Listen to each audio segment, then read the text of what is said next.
Bible మొదటి నుండి కూడా చూస్తా ఉంటే దేవుడు కొన్నింటిని అంగీకరిస్తున్నాడు, కొన్నింటిని అంగీకరించడం లేదు. దేవునిని ఆరాధించడానికి వెళ్ళినటువంటి దేవుడు మా పట్ల కార్యములు చేశాడని ఎంతో కృతజ్ఞతా స్పందనతో అర్పణలు పట్టుకొని దేవుని దగ్గరికి వెళ్ళి అర్పించినటువంటి అవ్వ ఆదాముల యొక్క కుమారులైనటువంటి కయీను, హేబేలు ఇద్దరూ కూడా ఎట్టి ఉద్దేశంతో వెళ్ళారు? దేవునిని ఆరాధించడానికే కదా వెళ్ళారు, దేవునికే కదా కానుక ఇవ్వడానికి వెళ్ళారు. కానీ ఇద్దరు దేవుని దగ్గరికి వెళ్ళినను, దేవునికే కానుక అర్పించినను దేవుడు రెండు కానుకల్ని కూడా స్వీకరించలేదు, అంగీకరించలేదు, లక్ష్య పెట్టలేదు. ఒకరి అర్పణను రిజెక్ట్ చేశాడు.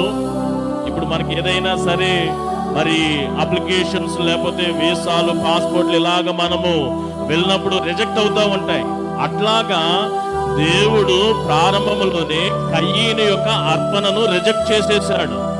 ఆయనకే కదా అర్పణ ఇస్తున్నాడు, ఆయన దగ్గరికే కదా వచ్చాడు.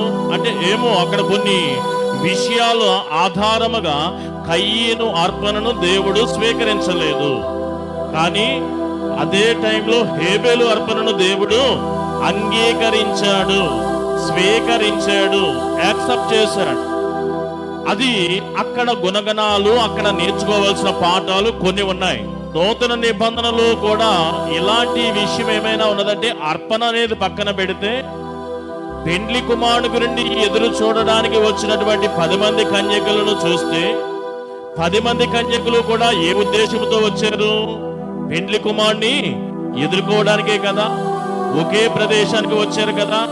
వారందరూ కూడా ఒకే ఉద్దేశంతో వచ్చారు, ఒకే తలంపుతో వచ్చారు, ఒకే ప్రదేశంలో ఉన్నారు, ఒకే ప్రదేశంలో ఎదురు చూచారు. కానీ 10 మంది కూడా ఆయనను ఎదుర్కోగలిగారా? 10 మందిని కూడా ఆయన తోడుకొని వెళ్ళిపోయాడా? అంగీకరించగలిగాడా? అంగీకరించలేదు. ఏ పెండ్లి కుమారుని ఆయననే కదా ఎదుర్కోవడానికి వచ్చారు. ఏమో అక్కడ కొన్ని కారణాలు, వ్యత్యాసాలు కనబడ్డాయి. ఆయనకి ప్రార్థనలకు దేవుని మందిరానికి వెళ్ళారు ఇద్దరు కూడా. ఆ యొక్క సమయంలో ఇద్దరు ప్రార్థనలు చేశారు. కానీ దేవుడు ఒకరి ప్రార్థనే అంగీకరించాడు, లక్ష్య పెట్టాడు. మరి ఒకరి ప్రార్థనను ఆయనను రిజెక్ట్ చేశాడు.